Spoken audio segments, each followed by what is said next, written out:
হয়তো বুঝাইতে পারি না আপনাকে ছাড়া প্রতিটা মুহূর্ত কতটা অসহায় লাগে নিজেকে। আমার চাইতে অন্য কেউ যদি বেশি ভালোবাসে আপনাকে, বলে দিলাম নির্দ্বিধায় ভুলে যাইয়েন আমাকে।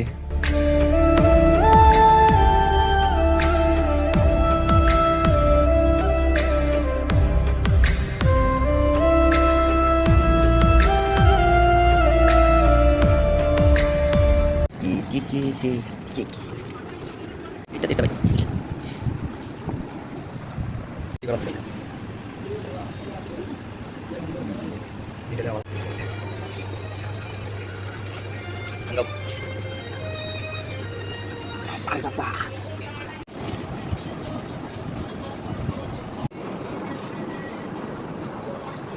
Yes, good.